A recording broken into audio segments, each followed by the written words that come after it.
Hola mis amados hermanos, una vez más estamos aquí en verso por verso en vivo desde sus hogares y desde mi hogar hacia el suyo para compartir con ustedes un poco de pues la Biblia, la palabra de Dios, aquí unidos en un viernes en el cual usualmente nos reunimos aquí en esta sala, como ustedes bien saben, para estudiar, pero en esta ocasión naturalmente, por estos casos extraordinarios, lo estamos haciendo virtualmente. Pero le damos mucha bienvenida a todos.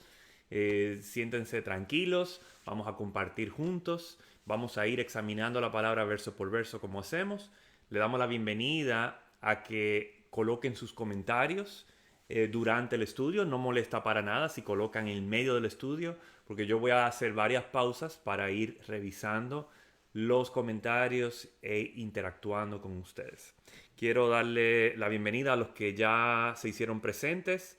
Hay Díaz Raudenis que entró. Saludos Raudenis, Gia, mi prima está ahí, Kirsis. Veo que obviamente, bueno, Cristian está ahí. Hola Cristian. Mirta, Sandy, Adriana está ahí. Eri Valle me dijo que iba a estar presente, no se ve aquí, pero él está ahí. Saludo a Eri. Y bueno, a todos los que van llegando, le damos la bienvenida. Vamos a entrar de una vez al estudio y no perder más tiempo. Primero orando, invitando al Señor que esté junto a nosotros durante este tiempo. Y bueno, ya ahí entonces empezamos. ¿Ok? Inclinemos nuestros rostros y oremos. Padre Celestial, te damos muchas gracias, Señor, y te pedimos que seas tú que esté con nosotros, que tú nos instruyas en esta noche, que tú hables a nuestras vidas, Señor, que tú te reveles como quien tú eres, Señor, como el Dios magnífico, magnificente, Señor, el Dios grandioso, el hacedor de milagros. Que tú, Señor, reveles a nuestras vidas lo que tú hiciste en aquel principio y lo que tú continuarás haciendo, Padre Santo, que tú reveles tu carácter para nuestra vida. Este es nuestro pan, nuestro sustento, Señor, que nosotros te conozcamos a ti y que conozcamos a tu Hijo Jesucristo, bendito Dios. Gracias, Padre, por la porción de tu palabra que hoy vamos a examinar hoy día. Señor, que sea de bendición para nuestras vidas, de edificación para el pueblo amado, al quien tú compraste por tu sangre, y que salgamos de aquí, Señor, más animados y entusiasmados por tu obra, por tu reino, por tu misericordia y por tu gracia. Gracias, Padre, por todas estas cosas. En el santo nombre de tu Hijo Jesucristo, nuestro Señor. Amén.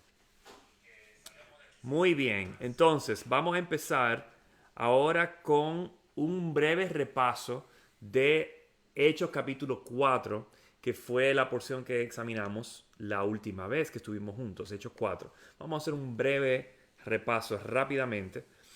Allí vimos en la última sesión de que Pedro y Juan le estaban hablando a la muchedumbre y entonces ahí se presentaron los sacerdotes, el capitán de la guardia y los saduceos. Y toda esa trulla de líderes se presentaron ahí muy disgustados por lo que estaba ocurriendo allí, de que ellos estaban predicando en el nombre de Jesús. Entonces, ellos prendieron a Pedro y a Juan y los metieron a la cárcel. Y al día siguiente los sometieron a juicio. Entonces, allí estaban en Jerusalén los gobernantes y lo estaban cuestionando por qué hacían esas cosas. Entonces, ellos le hicieron la pregunta que con qué poder, en nombre de quién, ellos estaban enseñando y predicando de esta manera. Dice que Pedro se llenó del Espíritu Santo y les habló, les dio una respuesta. Y le dio una respuesta firme de que estaban hablando en nombre de Jesucristo de Nazaret, que fue a quien ellos crucificaron. ¿Okay? Y fue la piedra que ellos desecharon que llegó a ser la piedra angular, ¿verdad? Entonces Pedro declara de que en ningún otro nombre hay salvación y lo declara con una firmeza que solo viene por el Espíritu Santo. Entonces los gobernantes quedaron asombrados en ese momento y vieron que ellos estaban acompañados del hombre que estaba lisiado, que el hombre que había sido sanado en la puerta hermosa del templo. Entonces ellos le mandaron a que se retirara y les ordenaron terminantemente que dejaran de hablar en ese nombre, en el nombre de Jesús. Pero Pedro le responde, es justo que yo les obedezca a ustedes y que no obedezca a Dios, ¿verdad? Y le puso esa encrucijada. En otra manera, diciéndole que al predicar el nombre de Cristo, ellos estaban obedeciendo a Dios. Y no era justo de que ellos, por una ley gubernamental, desobedecieran a Dios. ¿Ok? Entonces, dice que los amenazaron nuevamente, los dejaron irse y la gente tenía mucho favor entre las personas. Entonces, ellos no podían hacer sus artimañas abiertamente porque muchas personas favorecían a Pedro y a Juan y a los demás discípulos. ¿Ok? Entonces luego pasa como a un final de ese capítulo donde habla de que ellos hacen una oración, o sea, se reúnen una vez más en congregación y ellos hacen una oración y declaran entre ellos la magnificencia de Dios, lo grandioso que es Dios, y interceden por la situación de que ya están siendo verdaderamente amenazados en ese momento, pero le piden a Dios que continúe extendiendo su mano para que haga señales y prodigios en el nombre de Cristo. ¿Okay? Entonces dice que en ese momento tembló el lugar donde estaban orando y ellos fueron llenos del Espíritu Santo. ¿Okay? Entonces, lo último que pasa en ese episodio que vimos, y esto es muy importante antes de pasar al capítulo 5, lo último que ocurre es que ellos, por la llenura del Espíritu Santo, lo que hacen es que comparten todos sus bienes, comparten todo lo que tienen para la obra del Señor. Dice que nadie consideraba suya ninguna de sus posesiones, sino que la compartían. Entonces, ellos la compartían, vendían lo que tenían y le daban ese dinero a los apóstoles para que ellos o lo usaran para la obra de Dios o que lo usaran para sostener a algún miembro de la congregación. Y entonces ese capítulo termina con, como un ejemplo, vimos, como un ejemplo de una persona que siguió este mandato. Y se señala a José, que los apóstoles llamaban Bernabé, que significa consolador. Y dice que vendió un terreno y llevó el dinero y lo puso a la disposición de los apóstoles. Y ahí termina ese capítulo, ¿verdad? Y vimos que era como un poco raro de que se citara a una persona, dado que muchas personas hicieron eso. Fueron adelante, vendieron sus terrenos y lo dieron para el reino. Pero se le señala a una persona, a José, llamado Bernabé. ¿Por qué se señala una persona? Eso nos va a ser bastante claros ahora que empecemos el capítulo 5. ¿Ok? Listo, capítulo 5, como siempre recuerdo, yo leo de la nueva versión internacional. Usted puede leer la versión que más cómodo le parezca. ¿Okay? Capítulo 5, vamos a leer los versículos 1 y 2. Y dice así. Un hombre llamado Ananías también vendió una propiedad y en complicidad con su esposa Zafira se quedó con parte del dinero y puso el resto a disposición de los apóstoles. Y ahí vemos por qué el capítulo 4 termina con la historia de Bernabé. Porque señala a Bernabé que lo hizo bien. O sea, lo hizo como Dios manda. Vendió un terreno, ¿verdad? Esto dice que vendió un terreno que poseía y llevó el dinero, ¿verdad? Lo llevó a disposición de los apóstoles, que los apóstoles rigieran sobre ese bien material. Tienen que entender que, como al principio, la iglesia tiene un gobierno sobre los fieles. Y ese gobierno, pues, se da como un gobierno estatal, pero este es un gobierno que, a final de cuentas, les rinde cuentas a Dios, ¿verdad? Entonces, por eso le dan esa propiedad. Pero Ananías, ya en el capítulo 5, Ananías y Zafira dice que la palabra que ellos estaban conspirados. Ellos en secreto dijeron, vamos a vender el terreno. Digamos que lo vendieron por 100 monedas de oro. Pero nos vamos a quedar con 10 monedas de oro. Y vamos a decirle al apóstol de que ese terreno se vendió por 90 y de que nosotros le estamos entregando el 100%. O sea que hubo ahí, como decimos en buen dominicano, hubo una marrulla ahí, ¿verdad? Ellos conspiraron en secreto para no hacer las cosas debidamente, ¿verdad? Como se les mandó en ese momento. Entonces se quedaron con parte del dinero. ¿Para qué? No sabemos para qué. Pero ellos se quedaron en su bolsillo, en su banco personal. Bien, verso 3. Ananías le reclamó Pedro: ¿cómo es posible que Satanás haya llenado tu corazón para que le mintieras al Espíritu Santo y te quedaras con parte del dinero que recibiste por el terreno? En ese verso no se nos dice cómo fue que Pedro se enteró de que Ananías había hecho eso. No se nos dice. Y no podemos especular de cierto qué fue lo que pasó. Pero algunas posibilidades, alguien se lo pudo haber dicho, pudo haberse enterado por un rumor de que vieron que ellos hicieron algo con ese dinero, o pudo haber sido el Espíritu Santo que se lo haya revelado a Pedro. O sea, eso es una de las posibilidades. Pero la palabra no nos lo dice. ¿Okay? Pero dice que Pedro fue y les reclamó con la autoridad como líder que tiene Pedro como apóstol de Dios, de Cristo. Él va y le reclama a Ananías: ¿cómo es posible? ¿Cómo se te ocurre que Satanás, tú te hayas dejado engañar de Satanás y que haya llenado tu corazón para que mintieras al Espíritu Santo y te quedara con parte del dinero que recibiste por el terreno? Ahí vemos varias cosas.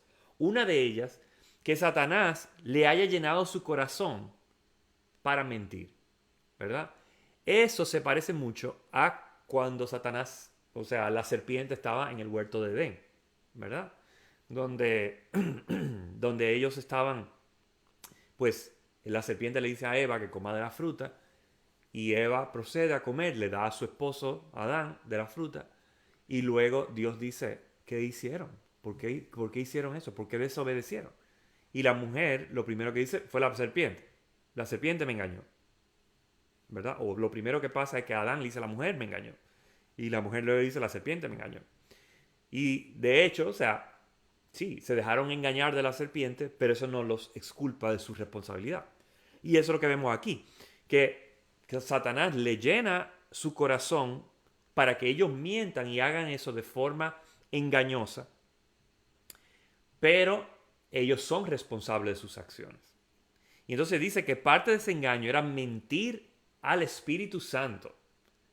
Fíjate que ellos le mintieron a los apóstoles. Ellos le dijeron al apóstol: mira, nosotros lo vendimos por esta cantidad. Y se quedaron con el dinero. Pero Pedro, con la inspiración y la llenura del Espíritu Santo, él dice: tú no me mentiste a mí, tú le mentiste al Espíritu Santo, ¿verdad? O sea que el agravio fue mucho más grande que solamente mentirle a Pedro o mentirle a algún apóstol. No, tú le mentiste a Dios, al Espíritu Santo. Y dice, bueno, que te quedaras con parte del dinero que recibiste por el terreno. Verso 4. ¿Acaso no era tuyo antes de venderlo? Y una vez vendido, ¿no estaba el dinero en tu poder? ¿Cómo se te ocurrió hacer esto? No has mentido a los hombres, sino a Dios. Lo primero que Pedro le dice, se me perdió. Ok, se me perdió. Ok, lo primero que Pedro le dice es que esa propiedad era tuya, estaba bajo tu control. Como diciendo, si tú le estabas dando una ofrenda a Dios, tú no estás vendiendo algo que es de otra persona, tú estás vendiendo algo que es completamente bajo tu posesión. Nadie más rige ni dicta con respecto a los términos de la venta, el precio sobre la venta. Eso era dominio tuyo, ¿verdad? Y entonces le dice, una vez vendido, ¿no estaba el dinero en tu poder? O sea, tú tomaste la decisión voluntaria de vender esa propiedad y recibiste dinero por eso, que recibiste el dinero. Y luego ese dinero entró también a tu posición y tú tenías total soberanía sobre ese dinero. Tú tenías la decisión de qué hacer con esos fondos. Y entonces dice, ¿cómo se te ocurrió hacer eso? O sea, tú tenías control de todo. ¿Cómo tú llegaste a ese punto de proclamando que tú eres de Cristo, teniendo primero la posesión, la tierra, luego teniendo el dinero y quedarte con una parte, como quien dice, robándole a Dios? Y eso es precisamente lo que dice a continuación. Tú no le has mentido a los hombres, sino le has mentido a Dios. Tu mentira fue directamente a Dios. No me mentiste a mí, no le mentiste a uno de los hermanos, le mentiste directamente a Dios. Ok. Ahora, dicho sea de paso, yo quiero que tomen cuenta de una cosa. Hay algunas personas, religiones no tan verdaderas, falsas por así decirlo, que dicen que el Espíritu Santo no es Dios, que el Espíritu Santo es una fuerza, ¿no? Pero sin embargo, Pedro aquí, en el verso anterior, él dice, tú le mentiste al Espíritu Santo, ¿verdad? No sé por qué se me está yendo esto a otra página. Ok, dice, tú le mintieras, Satanás te engañó tu corazón para que le mintiera al Espíritu Santo. O sea, la mentira fue contra el Espíritu Santo. Claro, claro. Le mentí. Ahora, ¿quién le miente a una fuerza? Tú le mientes a una persona. Yo no le miento a una silla. Yo no le miento a un objeto. Yo le miento a una persona. ¿Verdad? Entonces, Pedro dice, él le mintió a Ananías, le mintió al Espíritu Santo siendo una persona. Ahí se establece que el Espíritu Santo es una persona. Pero luego en el verso 5 dice, tú no le has mentido a los hombres, sino le mentiste a Dios. O sea que el Espíritu Santo es una persona y es Dios. Y ahí está todo, o sea, no hay que discutirlo más. Ahí está todo comprobado. ¿Okay? Así que si alguien viene a donde usted y le dice que el Espíritu Santo es una fuerza, o es un poder, o es una cosa impersonal, usted le muestra Hechos capítulo 5 y se acaba la discusión. El Espíritu Santo es una persona y es Dios. Es Dios, lo que llamamos la tercera persona de la Trinidad. Tercera no en número ni en orden, ni nada de eso, sino que la tercera que usualmente se cita, Padre, Hijo y Espíritu Santo. Ok, seguimos. Verso 5. Al oír estas palabras, Ananías cayó muerto, y un gran temor se apoderó de todos los que se enteraron de lo que sucedió, o de lo sucedido. Al oír estas palabras, es decir, las palabras que Pedro le dice, ¿qué es lo que Pedro le dice? Lo más terrible que Pedro le está diciendo en ese momento es que Ananías no le ha mentido a hombre, no ha engañado a hombre, ni se engañó él mismo. Le mintió a Dios mismo. Y al oír eso, tan pronto oyó eso, Ananías se desplomó y murió al instante, en ese momento. Y dice que un gran temor se apoderó de todos los que se enteraron de lo sucedido. Es decir, de todos los, suponemos, de la persona de la iglesia. A lo mejor habían personas que no eran de la iglesia también que se enteraron de lo que sucedió allí. Que Ananías, por mentirle a Dios, su vida terminó ahí. No había más, pues, más propósito para él en esta tierra. Murió al instante, ¿verdad? Dios lo llamó a juicio en ese momento, porque tenemos que entender que la palabra dice que después de la muerte viene el juicio. O sea, Dios seguramente, como por la palabra, podemos definitivamente deducir que Ananías murió en ese momento físicamente, pero compareció ante el trono de Dios. O sea, que el mismo juicio que Pedro empezó, Pedro era como el alguacil en ese momento. Él fue el alguacil, se lo llevó delante del juez directamente a Ananías.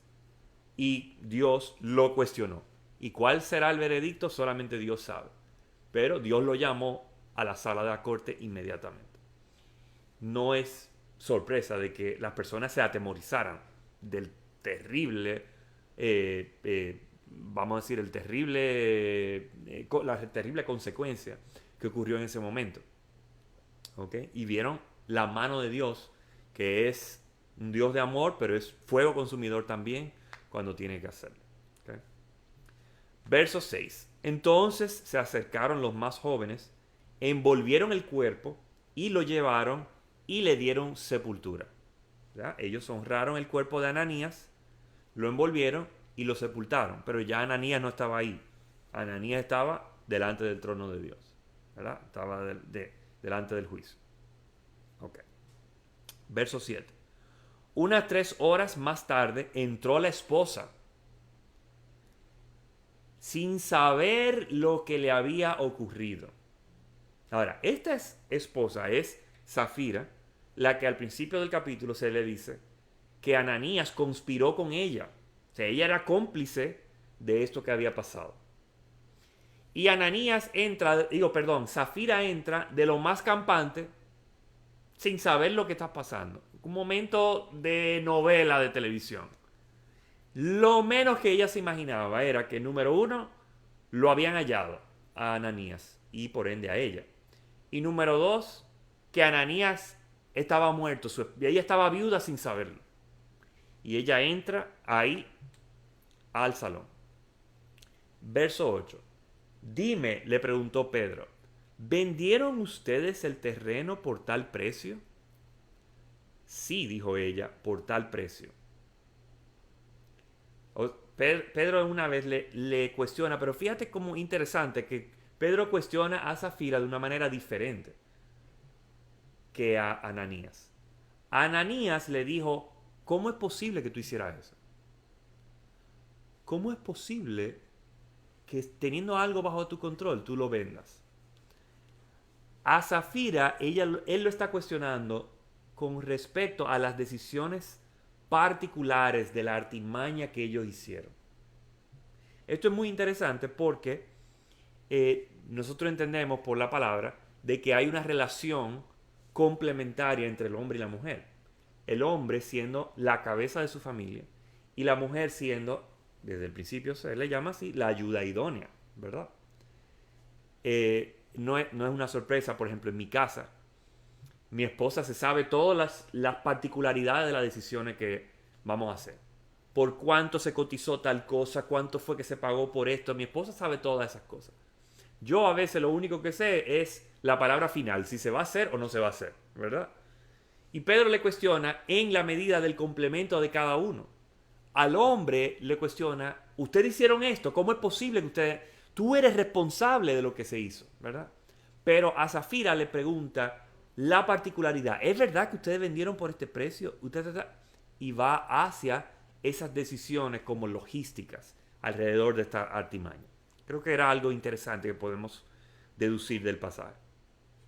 Ella admite ese hecho. Ella admite de que sí se vendió por tal precio. Okay. Verso 9. ¿Por qué se pusieron de acuerdo para poner a prueba al Espíritu del Señor? Le recriminó Pedro. Mira, los que sepultaron a tu esposo acaban de regresar y ahora te llevarán a ti. ¡Au! ¡Qué cosa! ¡Qué terrible! Yo no sé por qué esto... Ok. Qué terrible este final para una artimaña tan tonta de quedarse con unas posesiones materiales.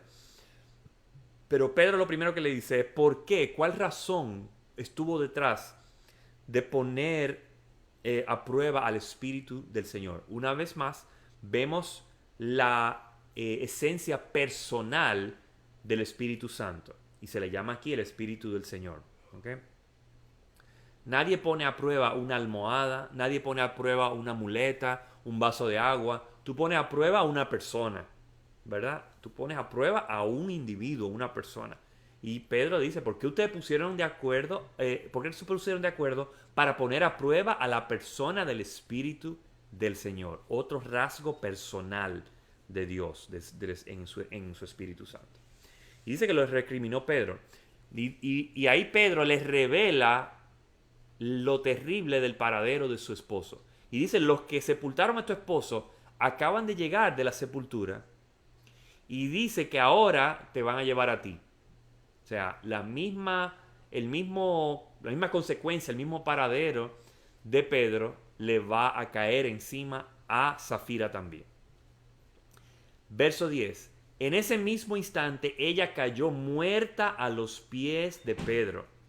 Entonces entraron los jóvenes y al verla muerta se la llevaron y le dieron sepultura al lado de su esposo.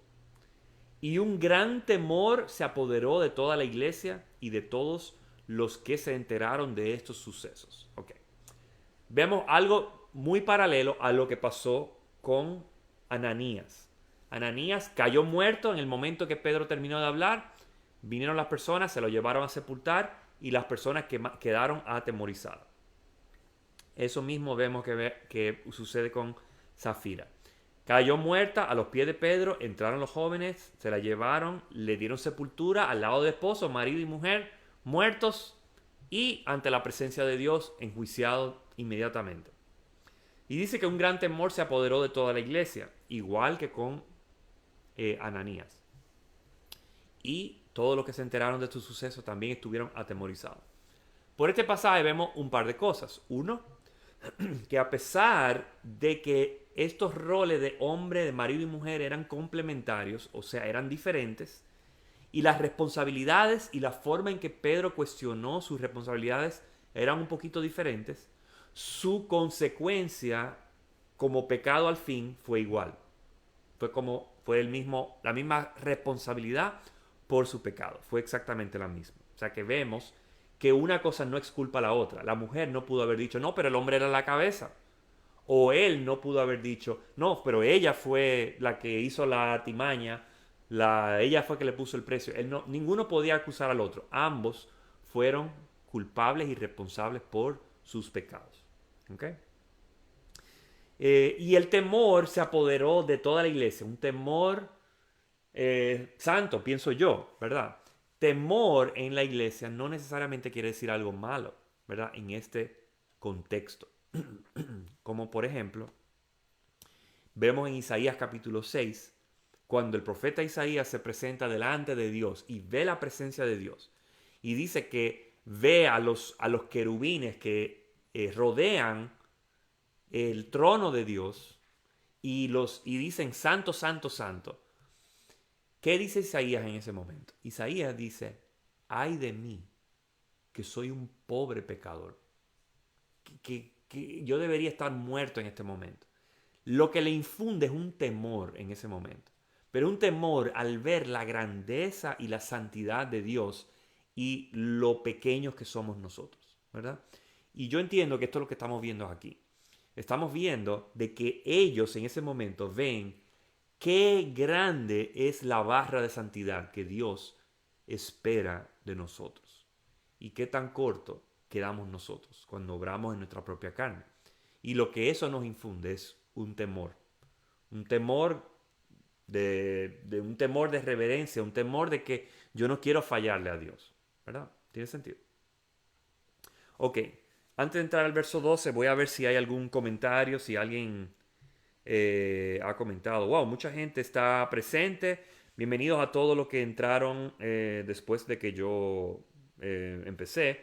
Veo a Leti, veo a Gerardo, veo a Eneida, veo a Laritza, a Zaira, a Michel, veo a Maritza, veo a Armando, Daniela, Joe, Elías está ahí, Juana, Alejandra.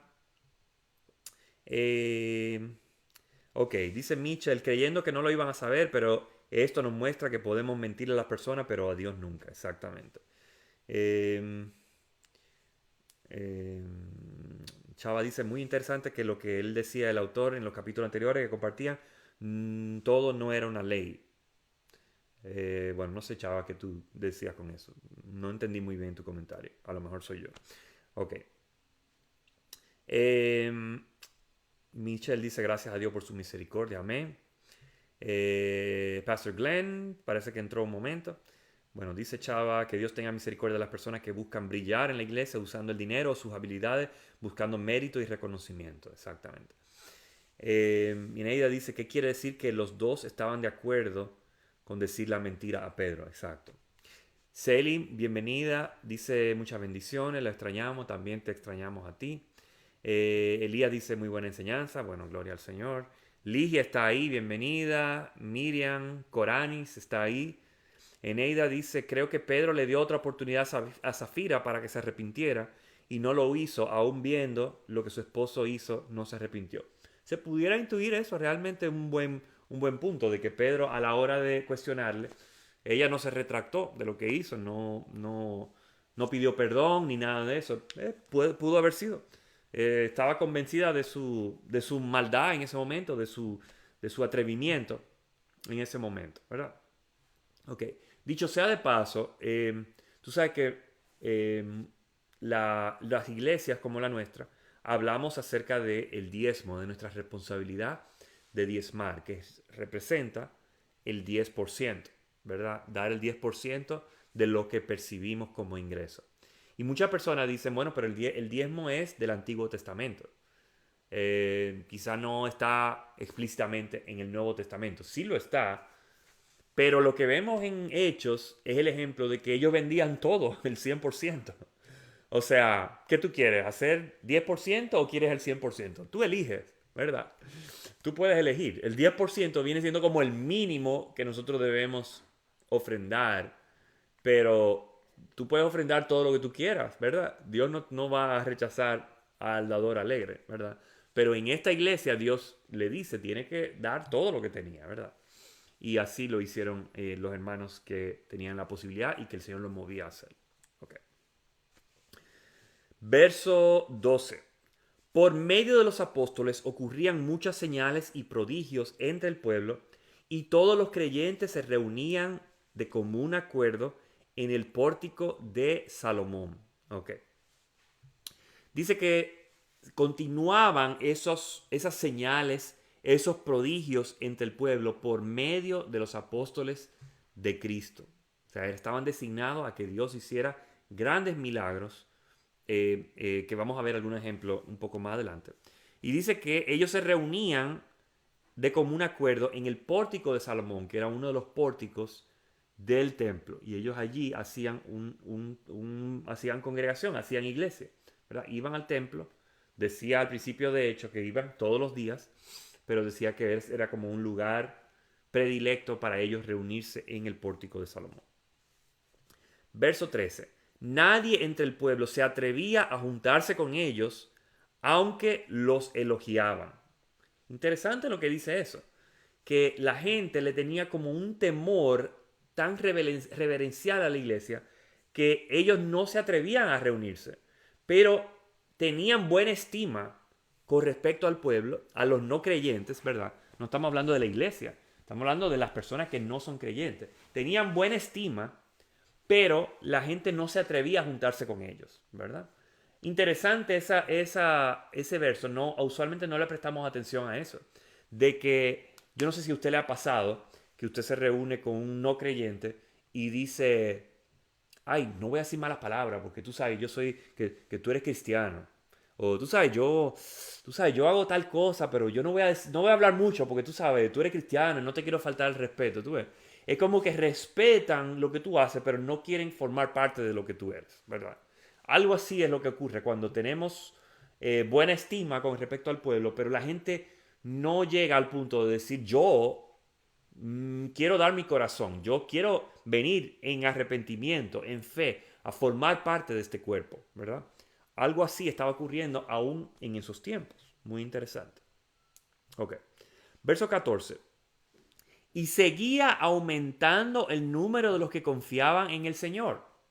Ahí vemos dos caras de la moneda. Por un lado, personas que elogiaban a los apóstoles y los discípulos, pero no querían ser parte, decían, no, yo tengo temor de entrar ahí. Pero por otro lado, dice que el número de los que confiaban en el Señor seguía aumentando. O sea que no era que aquellos que no estaban muy seguros impedía que la iglesia continuaba creciendo, continuara expandiéndose. No, todo lo contrario. La iglesia continuaba expandiéndose, pero naturalmente no era para todo el mundo. Algunas personas permanecían en su condición anterior. ¿Okay? Verso 15. Era tal la multitud de hombres y mujeres que hasta... Me está dando problemas de esto. Ok. Era tal la multitud de hombres y mujeres que hasta sacaban a los enfermos a las plazas y los ponían en camillas para que al pasar Pedro, por lo menos su sombra cayera sobre alguno de ellos. ¿Eh?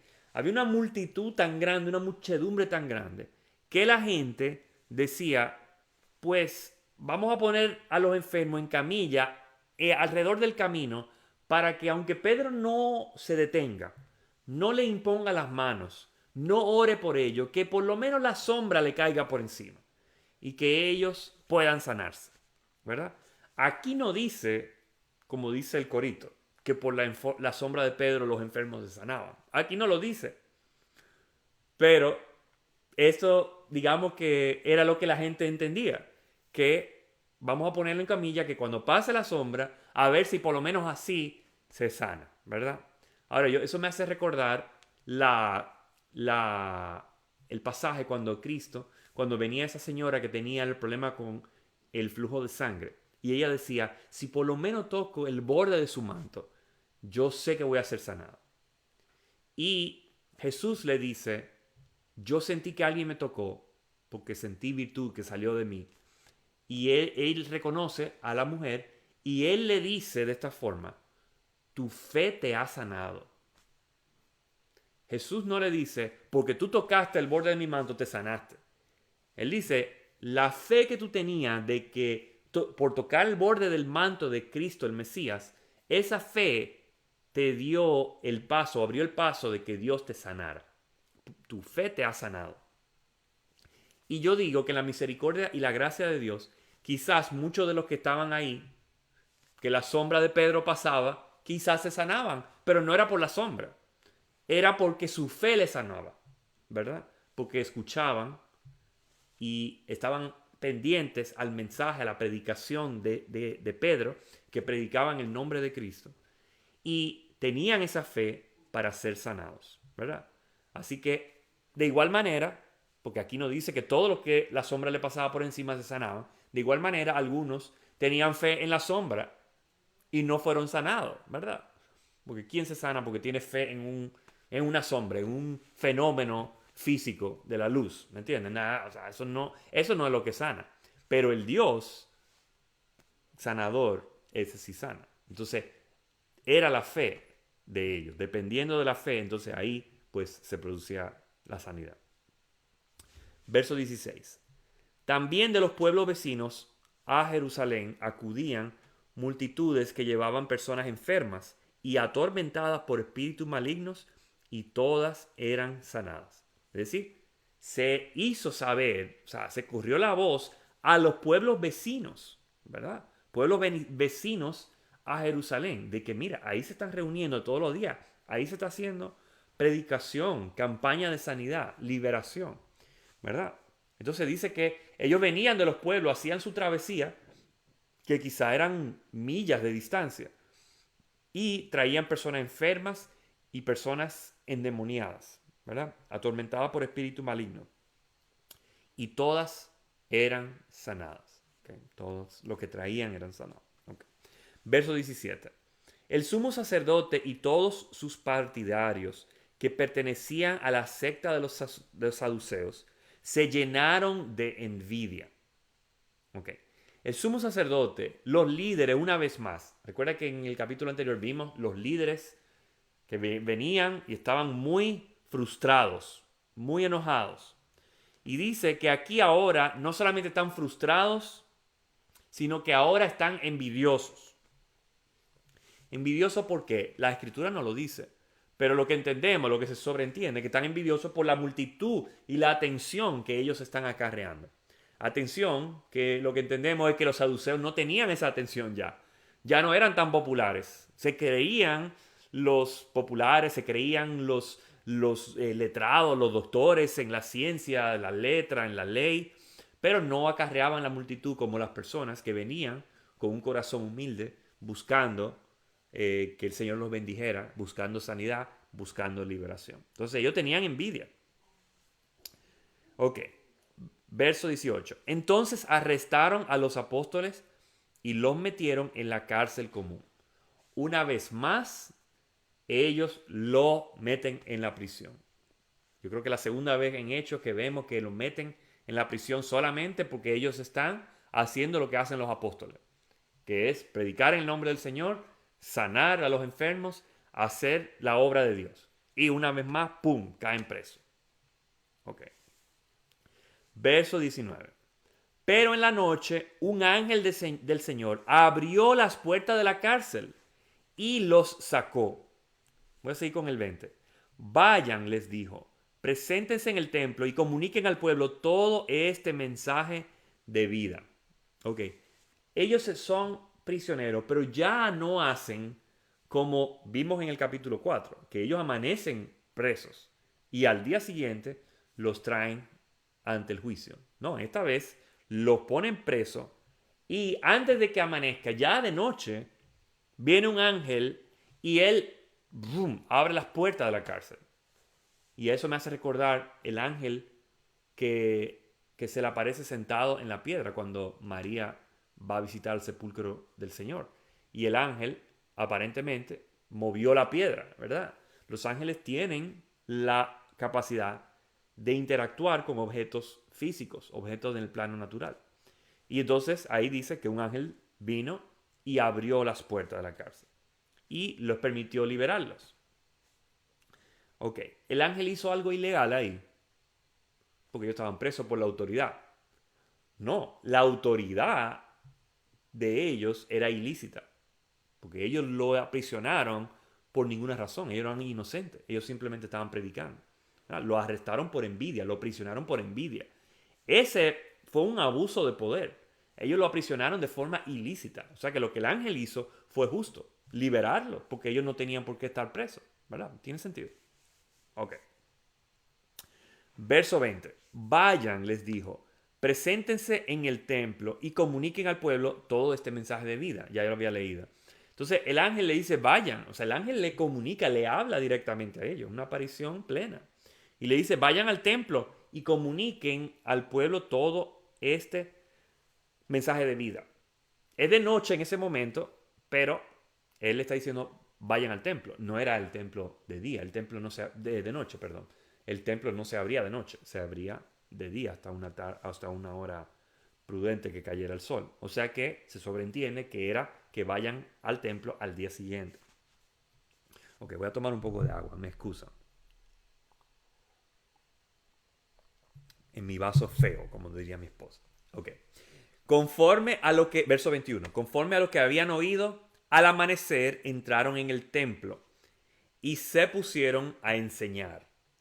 Cuando llegaron el sumo sacerdote y sus partidarios, convocaron al consejo, es decir, a la asamblea general de los ancianos de Israel, y mandaron traer de la cárcel a los apóstoles. Ok, lo primero que vemos es que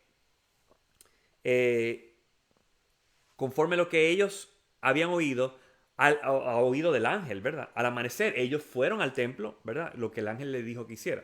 Y ellos fueron a enseñar tal cual. Un día normal, común y corriente, vamos a la iglesia, vamos al templo, a la iglesia de Cristo, a la congregación de los santos y vamos a enseñar la palabra. Vamos a predicar. Y entonces llegaron el sumo sacerdote y ellos convocaron el consejo. Algunas traducciones, bueno, en el lenguaje original, se llama el Sanedrín, ¿verdad? Sanedrín era como quien dice una corte de autoridad, pero la corte de los judíos. Y no había un Sanedrín, habían varios Sanedrines. Había un Sanedrín usualmente por cada ciudad. Pero el Sanedrín de Jerusalén era el más grande, porque Jerusalén era la capital de los judíos. Entonces ellos convocaron a ese Sanedrín, que dice la historia que podía ser hasta 71 personas ese tribunal, 71 personas, el Sanedrín mayor. ¿Okay? O sea que no fueron pocas personas que convocaron. Y ellos dicen que se convocaron y dijeron, ok, primer tema del día, tráigame a los presos, que vamos a enjuiciarlo como hicimos el otro día. Vamos a volver al mismo caso, pero le vamos a dar más duro ahora. Ok. Verso 22. Pero al llegar los guardias a la cárcel, no lo encontraron. Así que volvieron con el siguiente informe. Verso 23. Encontramos la cárcel cerrada con todas las medidas de seguridad y a los guardias firmes a las puertas, pero cuando abrimos no encontramos a nadie adentro. Ok. Muy interesante lo que acabamos de leer. Primero, dice que los guardias llegaron, no lo encontraron y volvieron con este informe, ¿verdad? Volvieron al Sanedrín, imagínate, asustados porque ellos fueron a hacer algo que le habían mandado a hacer. Ve a buscar los prisioneros. Lo normal era que volvieran con los prisioneros. Ellos llegan con las manos vacías. ¿Qué pasa con un guardia? Tú le mandas a hacer algo, búscame tal cosa y viene con las manos vacías. Es como que, ¿qué pasa aquí? Viene con cierto temor ante la autoridad. ¿Verdad? Ellos vienen con un informe formal. Y ellos dicen que ellos encontraron la cárcel cerrada y con todas las medidas de seguridad. Pero vimos anteriormente que el ángel abrió las puertas. O sea que lo que vemos es que el ángel no solo abrió las puertas, sino que fue tan caballeroso que lo encerró otra vez, ¿verdad? Él abrió la puerta, lo dejó salir y el ángel cerró la puerta con candado y lo dejó igualito como lo encontró, ¿verdad? Él lo cerró con toda la medida de seguridad y los guardias firmes, los guardias estaban ahí delante. Ellos ni se dieron cuenta de que los apóstoles no estaban ahí. O sea que el ángel lo sacó, no solamente le abrió la puerta, de tal manera que ellos no lo oyeran, cerró la puerta con candado, de forma que los guardias no se dieron cuenta, lo sacó y los guardias no se dieron cuenta. O sea que todo fue un acto sobrenatural, no fue solamente el que el ángel apareciera. Ahí hubo todo un acto sobrenatural de que yo diría que impidió que los guardias escucharan el ruido de esos candados, porque, oye, hay que hacer un ruido para abrir las puertas y cerrarlas de nuevo. Pero el ángel no permitió que eso pasara. Ok, entonces cuando abrimos, no encontramos a nadie adentro. O sea, ellos dijeron, que esto está vacío. Abrieron la jaula de la cárcel, ¿verdad? Los barrotes. Y cuando abrieron, no había nadie adentro. Ni siquiera estaban escondidos ahí. No había nadie. Ok. Verso 24. Al oírlo, el capitán de la guardia del templo y los jefes de los sacerdotes se quedaron perplejos, preguntándose en qué terminaría todo aquello. ¿Ok?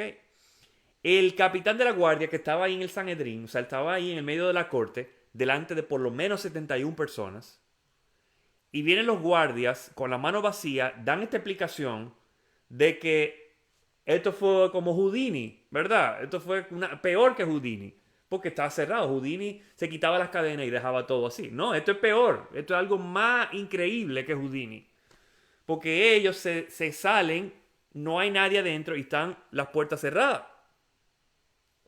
Y el capitán de la guardia dice que se pregunta, ¿y qué es lo que va a pasar ahora?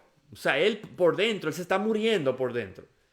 ¿Qué va a pasar ahora? Porque o van a mandar a matar a los guardias esto, o esta gente de la corte se van a enojar muchísimo. O sea, algo va a pasar aquí.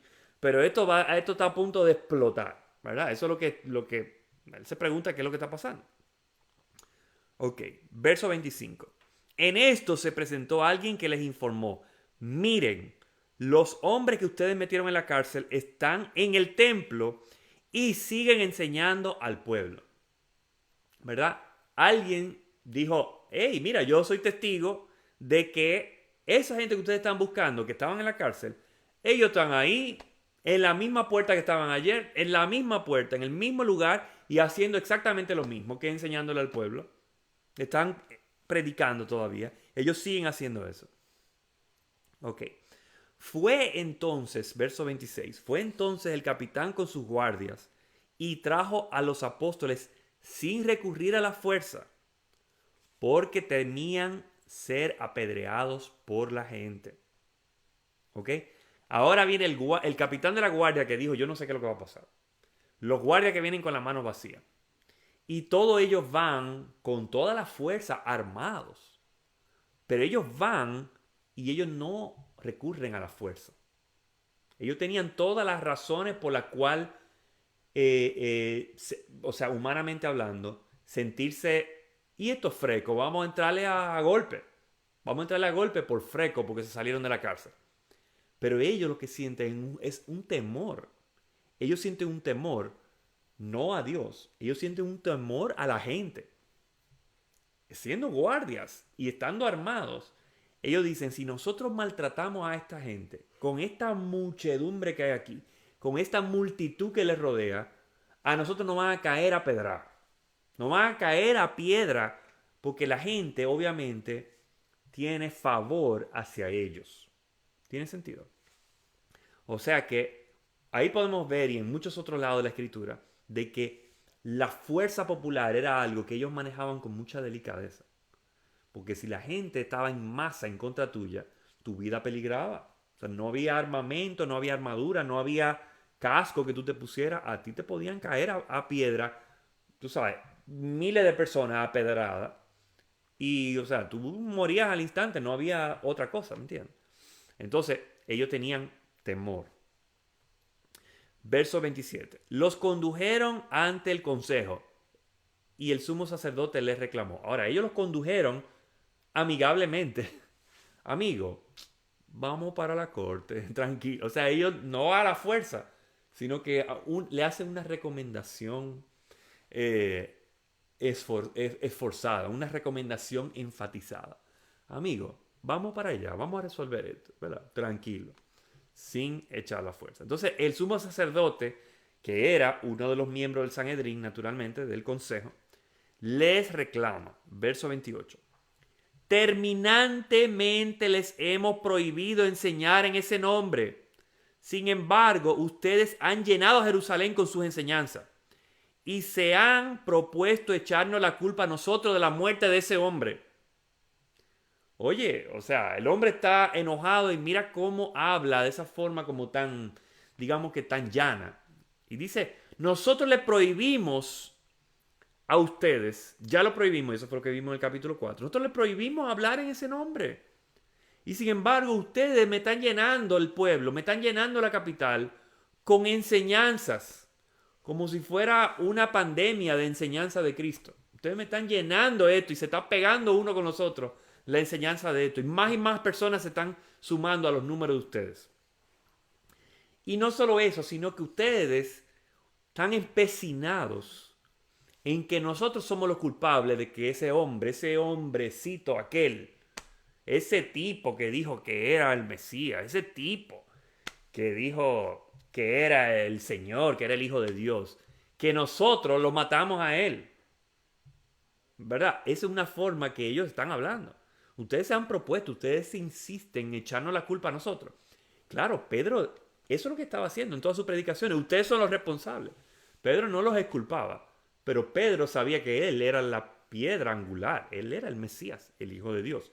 Pedro hablaba en ese nombre. Ellos, obviamente, no lo afirmaban de esa manera. Verso 29. Es necesario obedecer a Dios antes que los hombres, respondió Pedro y los demás apóstoles. Pedro una vez recalca lo mismo que él había dicho, porque es verdad, ellos le habían prohibido que hablaran en el nombre de Jesús. Pero Pedro nunca dijo, ok, está bien, vamos a hacerlo. Pedro nunca lo hizo. Pedro les respondió de esta misma manera. Es que nosotros no podemos obedecerle a ustedes y desobedecer a Dios. No podemos hacerlo. Y Pedro se lo dice con otras palabras, pero le dice el mismo mensaje. Es necesario obedecer a Dios antes que a los hombres. ¿Okay? No podemos desobedecer a Dios fingiendo que le estamos obedeciendo a ustedes. No, nosotros vamos a desobedecerle a ustedes y a obedecer a Dios. ¿Verdad? Y eso es básicamente la conclusión de su mensaje. Verso 30. El Dios de nuestros antepasados resucitó a Jesús, a quien ustedes mataron colgándolo de un madero. Pedro no se retracta de lo que ellos ya están irritados. Ya lo había dicho aquí, el sumo sacerdote. Ustedes se han propuesto echarnos la culpa a nosotros. Y Pedro en verso 30 dice, el Dios de nuestros antepasados resucitó a Jesús, lo resucitó, el Dios de nuestros antepasados, el Dios de los judíos, el Dios de los patriarcas, el Dios de Abraham, de Israel, de Moisés. Ese mismo Dios resucitó a nuestro Señor de los muertos. Y Él murió. ¿Sabes por qué fue que murió? Porque ustedes lo mataron. Pedro no se retracta. No se atemoriza. Él dice, ustedes lo mataron. Ustedes lo mataron colgándolo de un madero. ¿Verdad? En la cruz. Le dieron pena de muerte. Verso 31. Por su poder, Dios lo exaltó como príncipe y salvador, para que diera a Israel arrepentimiento y perdón de pecados. Oye eso. Por su poder, por el poder de Dios, Dios lo exaltó, le dio un nombre sobre todo nombre. Como vemos en Filipenses capítulo 2, que Dios lo exaltó a lo sumo y le dio nombre sobre todo nombre para que toda rodilla se doble y toda lengua confiese que Jesús es el Señor para la gloria del Padre. ¿Verdad? Lo exaltó como príncipe, o sea, príncipe del reino de Dios. Él es el Mesías príncipe, ¿verdad? Y es el Salvador de Israel y el Salvador nuestro, por supuesto, pero es el Salvador de Israel. Y dice que Dios hizo esto para que Él diera a Israel bendición. para darle provecho, para darle salud, para darle bienes materiales. No, para darle arrepentimiento y perdón de pecados. ¿Cómo que Dios hace una obra para darle arrepentimiento? El arrepentimiento no es una cosa que uno hace. No. El arrepentimiento es algo que Dios pone en nuestro corazón. Porque Dios es que da el primer paso, pone en mi vida una convicción y me da la oportunidad de yo arrepentirme. Y aquí lo dice, Dios lo exaltó para que le diera a Israel la bendición más grande que le podía dar, que era el arrepentimiento. Y luego del arrepentimiento, perdón por sus pecados. ¿Verdad? Era el regalo que Israel necesitaba, que era compungirse de corazón, volverse al Señor, buscar su rostro, reconocer sus obras que eran malas, volverse y seguir los caminos del Señor por medio de su Hijo que en ese momento había sido revelado. Ok, verso 32. Nosotros somos testigos de estos acontecimientos y también lo es el Espíritu Santo que Dios ha dado a quienes le obedecen. ¿Ok? Nosotros como apóstoles, nosotros somos testigos, lo vimos del acontecimiento. ¿Cuáles son los acontecimientos? La muerte de Cristo en un madero, su resurrección y su poder para salvar. Todos esos acontecimientos. Nosotros estamos testificando de esto, somos testigos. Y dice que también es testigo el Espíritu Santo. Ya vemos otro rasgo personal del Espíritu Santo. Porque un micrófono no es un testigo, un libro no es un testigo, un zapato no es un testigo, una persona sí es un testigo. Y dice aquí que el Espíritu Santo atestiguó de todo lo que pasó con Jesucristo, nuestro Señor. O sea que el Espíritu Santo es testigo. Y Pedro proclama una cosa más sobre el Espíritu Santo, que Dios da el Espíritu Santo a quienes le obedecen. ¿Quiere decir eso que el Espíritu Santo es un salario para los que obedecen la ley? No, no malentienda. Al obedecer a Dios uno hace demostración de a quién uno le pertenece. Porque si yo le pertenezco a Dios, si Dios ha entrado a mi vida, si yo he venido ante el Señor por medio, bueno, con arrepentimiento y con fe, y Él perdona mis pecados, yo como fruto de eso, yo obedezco a Dios, ¿verdad? Pero yo le obedezco a Dios en el Espíritu Santo que ya mora en mi corazón, ¿verdad? Entonces a eso se refiere. Que sí, si tú obedeces a Dios es porque tú tienes el Espíritu Santo. Porque el Espíritu Santo está en todo lo que obedecen, ¿verdad? ¿Tiene sentido? Ok. Verso 33.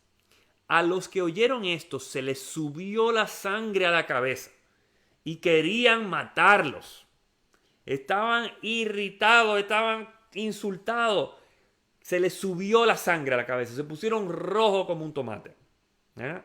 Y ellos querían matarlo ahí mismo. Oye, el Sanedrín no era para matarlo. Nadie iba al Sanedrín para que lo matara. El Sanedrín era para que lo enjuiciara el consejo, ¿verdad? Si había que llevarlo a pena de muerte, era en otro momento. Pero ellos querían ya acabarlo ahí mismo, ya matarlo por la bravura, por el atrevimiento de ellos a hablar de esa manera. ¿Verdad? Ellos querían matarlo. Okay. Verso 34. Pero un fariseo llamado Gamaliel, maestro de la ley, muy respetado por todo el pueblo, se puso de pie en el consejo y mandó que hicieran salir por un momento a los apóstoles. Ok, en ese momento se pone de pie un señor de los fariseos, de la sección, el segmento de los judíos llamado los fariseos. Y él se llama Gamaliel. Gamaliel tiene que prestar atención porque Gamaliel vuelve y sale como personaje más adelante. Pero no le voy a dañar la historia a los que no lo han leído, ¿verdad? Pero Gamaliel dice que era un maestro de la ley y era un maestro respetado por todo el pueblo. ¿Okay? No solamente era respetado por los del Sanedrín, los del consejo. Gamaliel era una persona que la gente decía, ese es un maestro, es una persona que sabe la palabra de Dios. Es una persona que explica la palabra de Dios, que enseña. Es como un profesor, un maestro, ¿verdad? Y dice que él se puso de pie. Él se pone de pie. Atención. Por favor, saquen a los apóstoles de aquí, que voy a decir algo a continuación. Ok. Entonces ellos proceden y lo sacan, ¿verdad? Eso es lo que se sobreentiende por el texto. Verso 35. Luego dijo, hombres de Israel, piensen 2 veces en lo que están a punto de hacer con estos hombres. ¿Okay? ¿Qué es lo primero que Gamaliel dice? Hombre de Israel, todos son judíos, ¿verdad? El consejo del Sanedrín. Miren, yo sé que ustedes tienen como ganas de matarlo ahora mismo a esto, pero piénsenlo 2 veces. No se apresuren demasiado. Y él dice, piensen 2 veces lo que están a punto de hacer. O sea, él ya le está leyendo sus corazones, viendo las caras enrojecidas de que ellos están ya, que quieren ya terminarlo ahí mismo. Y Gamaliel le dice, cógelo suave. Piénsenlo 2 veces. De lo que ustedes están tramando ahora mismo, piénsenlo 2 veces. Okay. Verso 36. Hace algún tiempo, y esto es Gamaliel que sigue hablando, hace algún tiempo surgió Teudas, jactándose de ser alguien, y se le unieron unos 400 hombres. Pero lo mataron, y todos sus seguidores se dispersaron, y allí se acabó todo. Ok. Gamaliel lo primero que le habla es de un hecho histórico. Y él dice, hace un tiempo había un señor que decía que él era alguien, era un líder de masa, y él acarreó como 400 hombres. O sea, era un líder. Y se llamaba Teudas. ¿No? Y él se le unieron, pero lo mataron. No da detalle de quién lo mató ni cómo lo mataron. Lo mataron. Y cuando lo mataron, sus seguidores dijeron, aquí no tenemos a nadie más. Y se dispersaron. Se acabó ese movimiento. Aquí no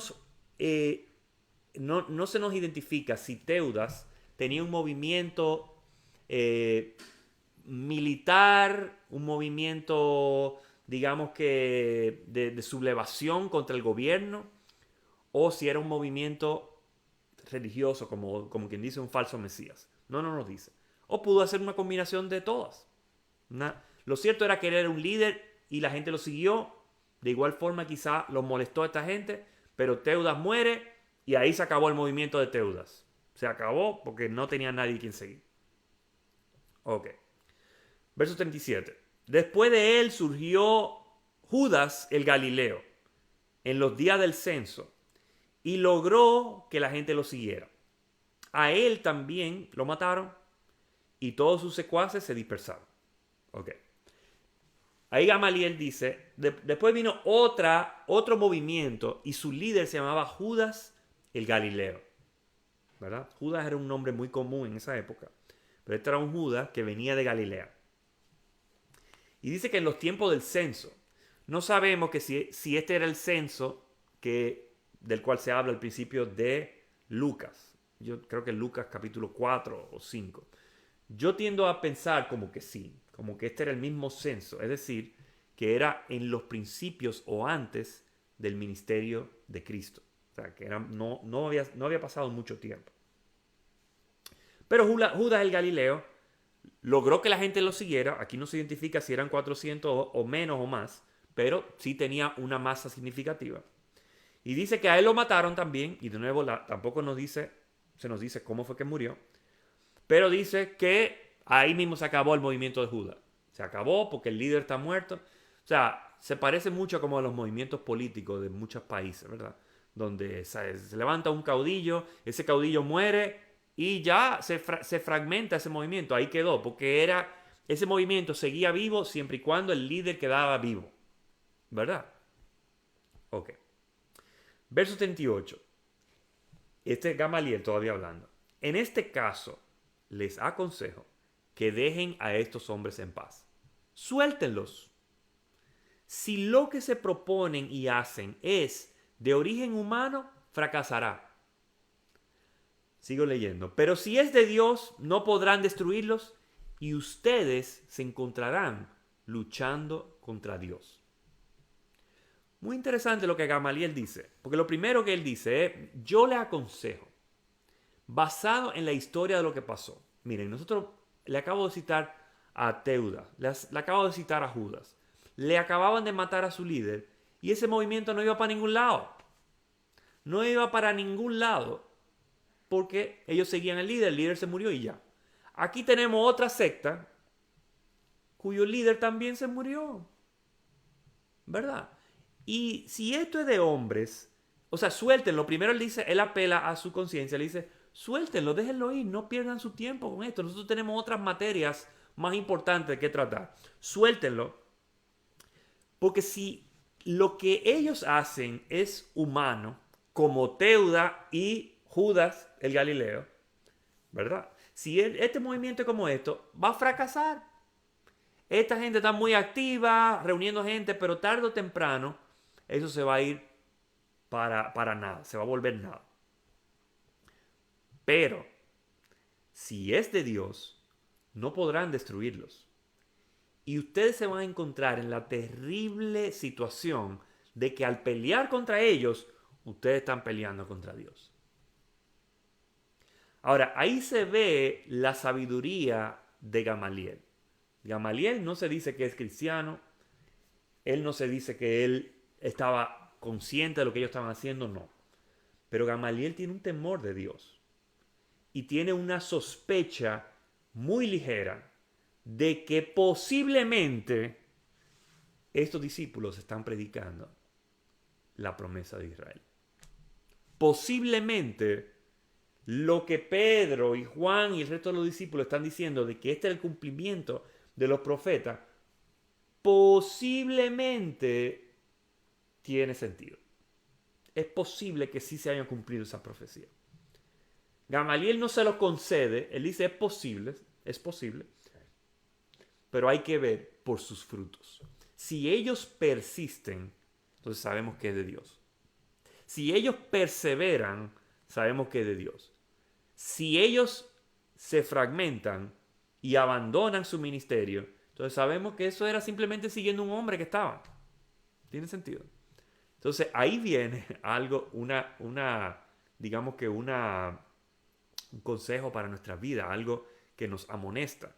Es que si nosotros realmente creemos en el Señor, nosotros tenemos que perseverar. Porque si, es verdad, si seguimos a un hombre, si seguimos simplemente a un líder, a un pastor, entonces sí, nos vamos a dejar, nos vamos a fragmentar, nos vamos a rendir, nos vamos a abandonar el camino.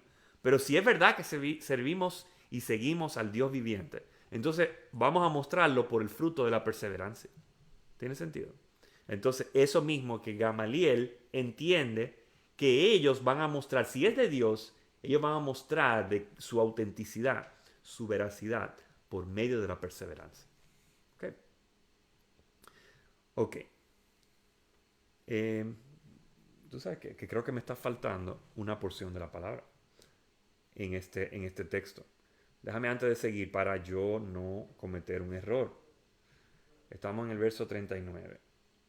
Un momento.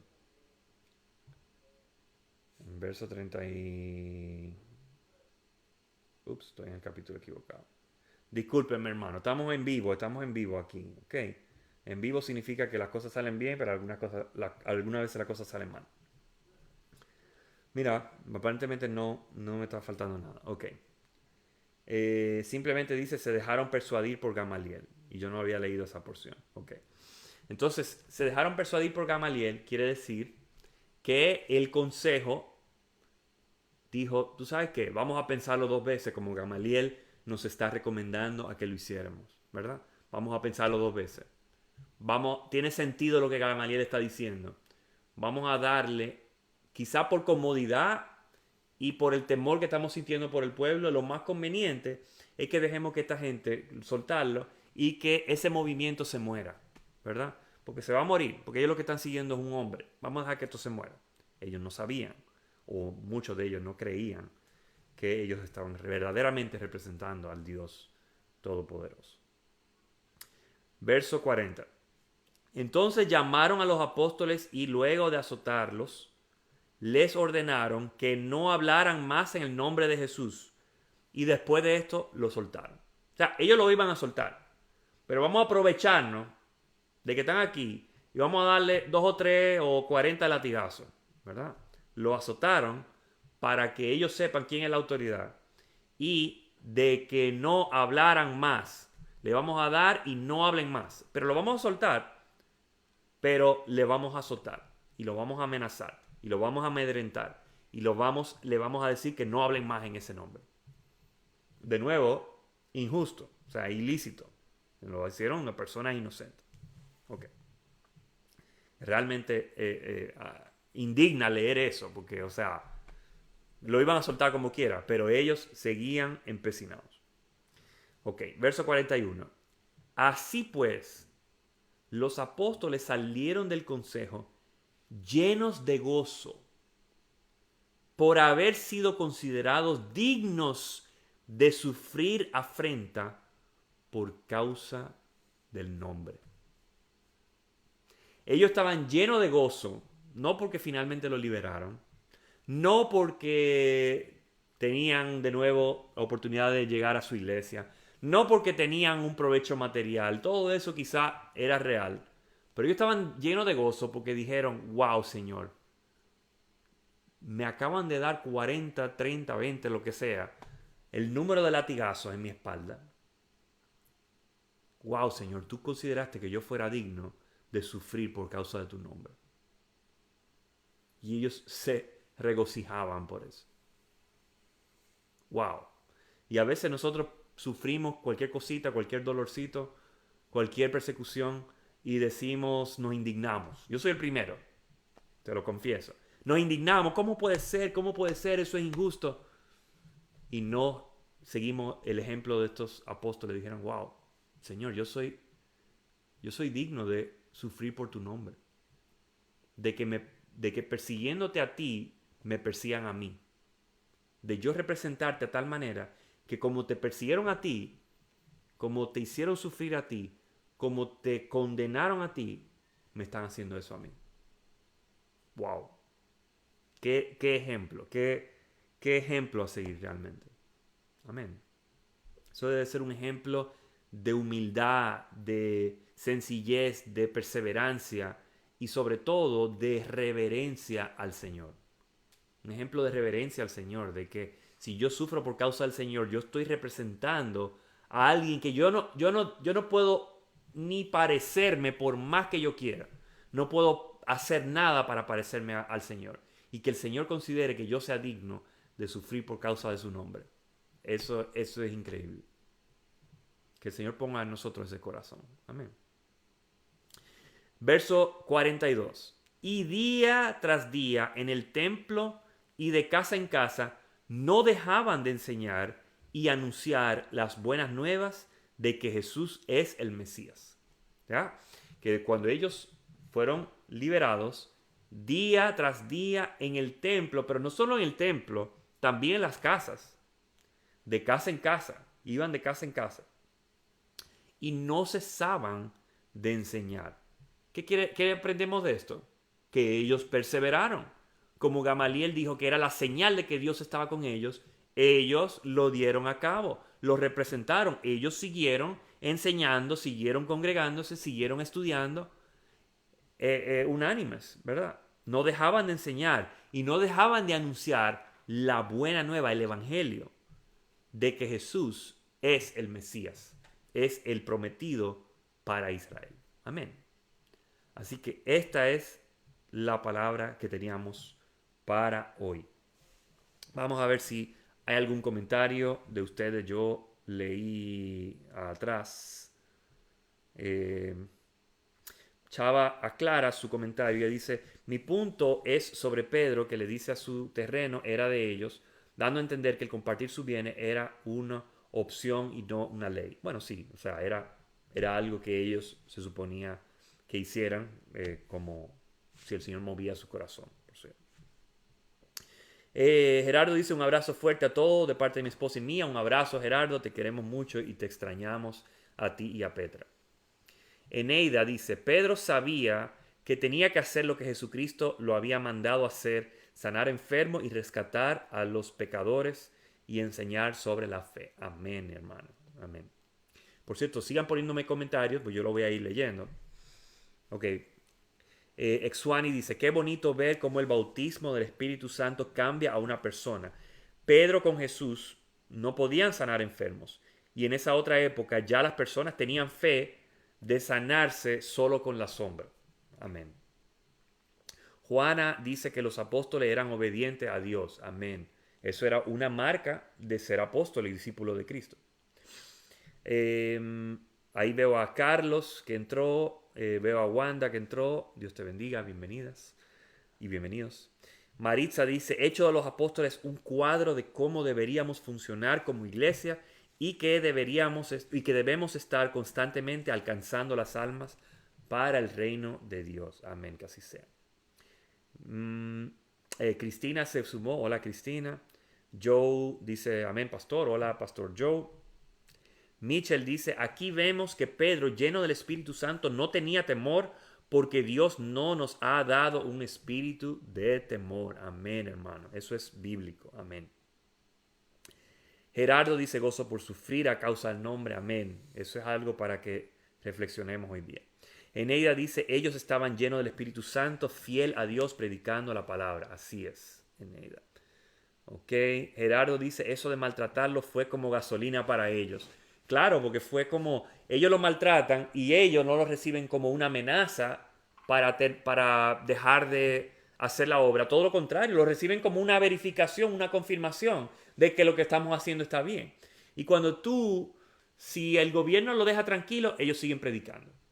Y si el gobierno los azota y los persigue, ellos predican con más fuerza.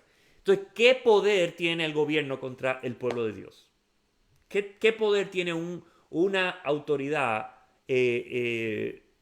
ilícita? Una autoridad, digamos que, una autoridad depravada. ¿Qué poder tiene contra el pueblo de Dios? Ninguna. No tiene ninguna autoridad, ningún poder para callarnos, para hacernos rendirnos. Ninguna. Porque pase lo que pase, nosotros vamos a predicar la palabra de Dios. Laritza dice, necesitamos el Espíritu Santo con nosotros en todo momento. Amén. 100%. Leti dice, amén, en su cuerpo estaba en dolor, su cuerpo estaba en dolor, pero su espíritu estaba lleno de gozo. Amén. Claro que sí. O sea, su cuerpo sentía el dolor, pero no tenía nada que ver con digamos que lo vivaz que tenían sus espíritus, sabiendo que estaban cumpliendo la obra del Señor en ese momento. Amén. Bueno, no veo ningún otro comentario. No sé si se me haya escapado alguno, pero no veo ningún otro comentario. Así que vamos a terminar con esto. Creo que sí, bueno, vamos a terminar. Nos pasamos un poquito de tiempo, pero está bien, estuvo buena, creo que estuvo bueno el estudio, ¿verdad? Si quieren, pónganme un like o un corazón para yo saber que estamos en sincronía aquí. Y bueno, vamos a terminar pues orando al Señor. Yo quisiera que oremos particularmente para que el Señor ponga su Espíritu en nuestro corazón, su Espíritu Santo. El Espíritu Santo que nos da, número uno, ese fervor y ese gozo por perseverar en medio de la prueba, ¿verdad? Ahora estamos viviendo con esta pandemia, estamos viviendo una prueba, ¿verdad? Estamos viviendo una prueba con respecto a personas que, digamos que se burlan de nosotros, se burlan de lo que estamos haciendo. Eso es prueba. Y estamos viviendo algunas pruebas, digamos que en lo individual, en lo personal. Y no sería bueno pedirle al Señor que ponga ese poder en nosotros, ese corazón en nosotros para perseverar y saber, reconocer en todo momento que cuando perseveramos en su nombre, le estamos honrando a Él, le estamos alabando. No solamente alabamos con nuestra boca, cuando cantamos, cuando oramos, todo eso es bueno. No solo le alabamos cuando escudriñamos su palabra, profundizamos en su palabra, eso es bueno. Pero también le alabamos cuando le somos fiel a Dios de que las cosas, por digamos que dolorosas que se sientan, no son razón suficiente para nosotros abandonarle a Él, abandonar su fe, la fe que Él colocó en nuestro corazón. Amén. Así que esa sería mi oración en lo personal. Ok, vamos a inclinar nuestro rostro y vamos a cerrar este tiempo precioso que Dios nos ha dado en oración.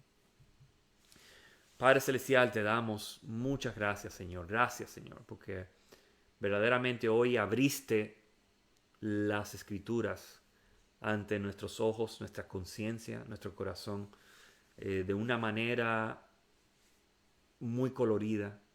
Nos diste profundidad de conocimiento y nos mostraste, Señor, cómo los apóstoles fundadores de nuestra iglesia sufrieron afrenta injusta, sufrieron dolor, sufrieron persecución a causa de tu nombre. Y sin embargo,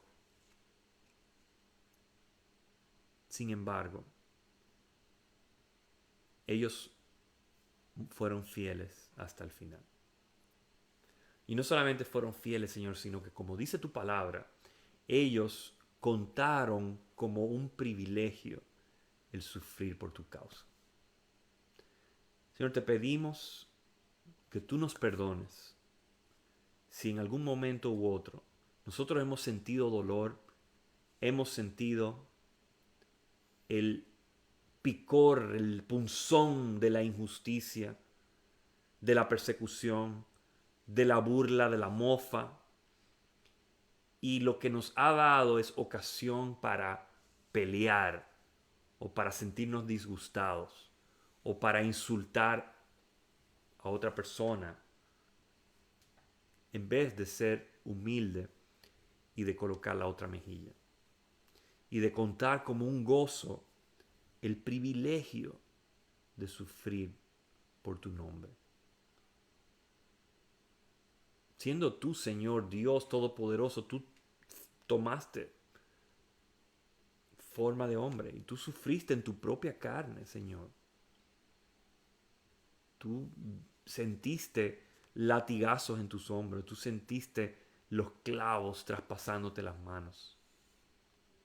Tú sentiste todo ese dolor y sin embargo tú perseveraste hasta el final. ¿Y cuántas veces, Señor, nosotros somos tan débiles de fe que nos hemos rendido a la primera vista de cualquier persecución?